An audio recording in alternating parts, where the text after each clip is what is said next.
Assalamu alaikum folks. Today I am at the intersection of Lansdowne and St. Clair, very close to downtown Toronto, and I'm going to be heading to Prospect Cemetery, one of the largest cemeteries in Toronto, because buried there are James and Agnes Love, the two earliest Muslims documented to be here in Canada. So some of us here in Canada may have seen during Islamic Heritage Month or Islamic Awareness Week, when Muslims are talking about the history of Islam in Canada, these two names pop up, James and Agnes Love, who in the 1871 census of Canada noted themselves down as Mohammedan, which of course is how Muslims in the English-speaking world were referred to at that time. I found it incredible that this cemetery was so close to my home, and my whole life I didn't know about it. Even when I spoke to other Muslims in my area, none of them were aware of where James and Agnes Love are buried. Most Muslims unfortunately don't even know their names. They don't know who they were. I'm very indebted to, and I want to acknowledge the late Dawood Hassan Hamdani, who was a Muslim economist here in Canada, and he dug into the National Archives in Ottawa, and he's the one who first brought this historical information to light for the Muslim community in Canada. Nonetheless, there was, to my surprise, no video documentation of anyone visiting the grave or touring the grave of James and Agnes Love, so here we are. I phoned up the cemetery office here at Prospect Cemetery, and they were very helpful, and they let me know that James and Agnes Love are buried in Section 10, Lot 250 here in Prospect Cemetery. So if any of you living in Toronto or Ontario want to pay your respects, want to come and see the grave of James and Agnes Love, that's Section 10 at Prospect Cemetery. And because it is a very large cemetery, and even Section 10 is quite large, what will help you as a landmark is if you see this church behind me here, if you just turn the camera there and have a look there, there's a triangular church, and we're just a little bit to the right. We're slightly to the right of that church. That might help you to better or more easily locate the gravesite. Okay folks, so here we are, and everything is still quite legible here on the tombstone. Now, James Love, who was born in Hamilton, Scotland on December 30th, that's my birthday too, 1824, and he died here in Toronto, March 6, 1917, aged 92 years old.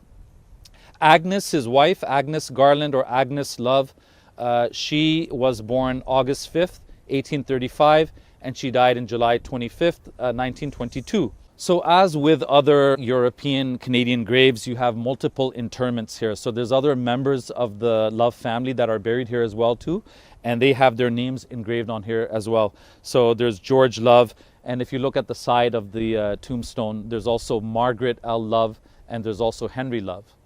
So it might come as a surprise to some people that the first official Muslim, the first Muslim who is documented to have been here in Canada, was actually a convert to Islam from Scotland. And therefore, this video is relevant to Muslims in Scotland as well, because the first official Muslim in Scotland is an Indian Muslim student named Wazir Beg, who studied at the University of Edinburgh. He was a medical student, and he was enrolled in the year 1858 and 1859. Now, if James Love and Agnes Love turn up as Muslims in the 1871 census in Canada, it's believed that they converted to Islam even before that. It's very likely that they converted to Islam when they were in Scotland. So in other words, James and Agnes Love are Muslims from Scotland who predate the first official Muslim in Scotland, which was Wazir Beg in 1858. Now for you Muslims in the US and in Britain and even in Australia, this might not strike you as being that old, and that's because the US has a history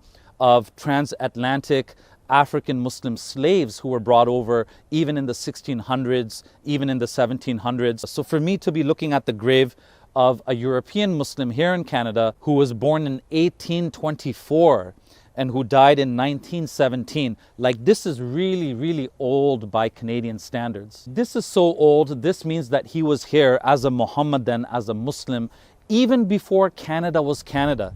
Even before Canada was officially called the Dominion of Canada even before it became an independent country. Before Confederation in 1867, James and Agnes Love were already here. They considered themselves to be Mohammedan. So here we have a Canadian Muslim at the time of Sir John A. Macdonald, our first Canadian Prime Minister, who was also an immigrant from Scotland. This is during the time of the Mughal rulers in India. This is the time that there's still an Ottoman Khalifa in Constantinople in Turkey. So this is really, really old by Canadian standards, and this is not something that we are used to seeing. Now, unfortunately, this love story of James and Agnes Love, as far as we're concerned, begins and ends here because we know nothing about James and Agnes Love. They're quite a mystery to us. We don't have any books about them. We don't have any diaries. We don't have any information about them, unfortunately. And it just really boggles my mind as to, like, you know, how did they convert, presumably in Scotland, before they came to Canada?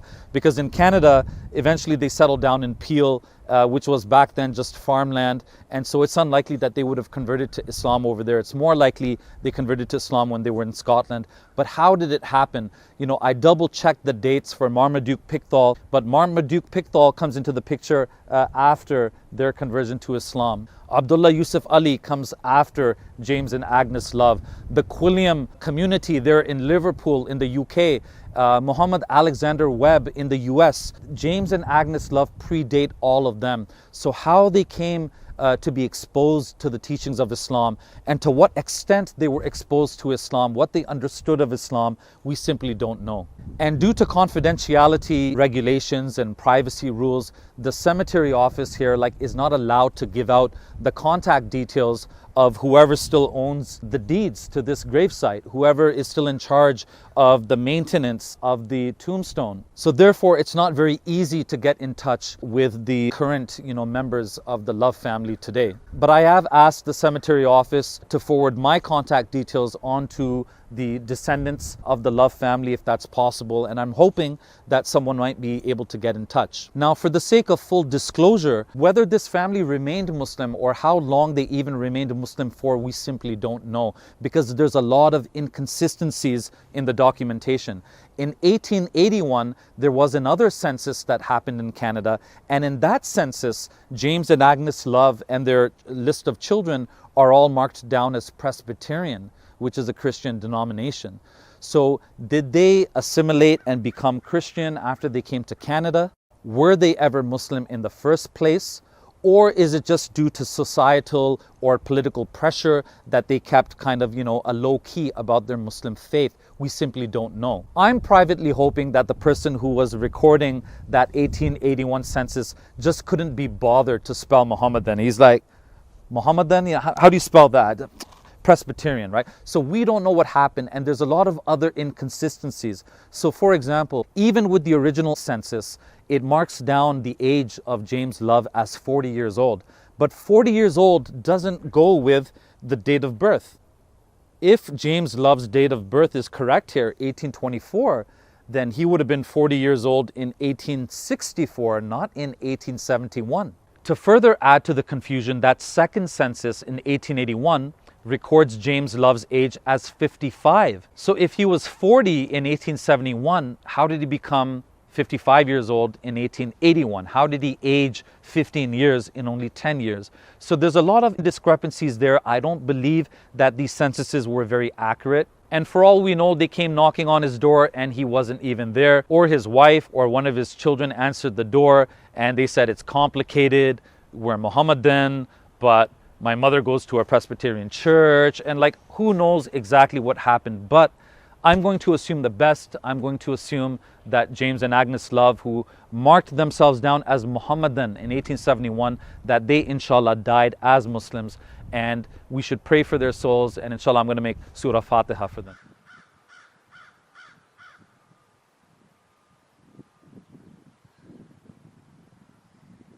Now, while I said that our love story ends here, that's the love story of James and Agnes Love.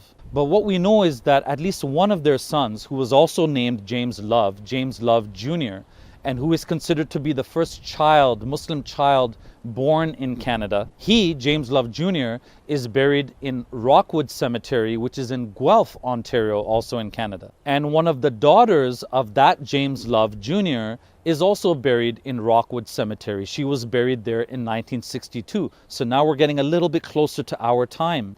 And right beside the grave of that Margaret Love is Lillian Love, who was buried there in 1992. So I'm hoping that there's still descendants, there's still family members, Love family members, who are in charge of the maintenance and upkeep of Lillian Love's grave and who still visit that grave site. So again, with the Rockwood Cemetery office, I've given them my contact details and I've asked them to forward that on to the Love family members that are still, in the vicinity, that are still around. And if by any chance there is a Love family member that is watching this right now, please get in touch with me. I would love to chat with you on or off the record. I would love to converse with you and ask you if you even know about any of this. I know that it's very unlikely that you would, because if the great-great-granddaughter of Abdullah Quilliam in the UK didn't even know that her great-great-grandfather was a Muslim, not just a Muslim, but the official Ottoman appointed Mufti of the British Isles, I think it's even less likely that the Love family members that are around today would know that their ancestors, James and Agnes Love, recorded their religion as being Muslim or Mohammedan in 1871 here in Canada. But I think that would still make for an amazing conversation. I think that there's probably fourth generation white Canadians out there, fifth generation white Canadians out there who have no clue, like who are in for the shock of their life, the surprise of their life, for good or for bad. They're in for the surprise of their life when they find out that their ancestors, James and Agnes Love, were Muslim back in the 1970s in Canada. And of course, it should go without saying that if there are any Love family members watching this, if you ever wanted to have any information about Islam, if you'd like to have a free copy of the translation of the Quran or any other literature on the Quran, I would be more than happy on behalf of the Muslim community to give that to you. So that's it for now, folks. If you didn't know, now you do. And if you're here in Toronto or Ontario, come and pay your respects here at Prospect Cemetery and make Fatiha, inshallah, for the deceased. Because this person here, James Love, he was that Canadian, he was the original Canadian brother. And his wife was the original Canadian sister. So come and pay your respects. Jazakallah for watching. I hope you enjoyed, and I will see you the next time.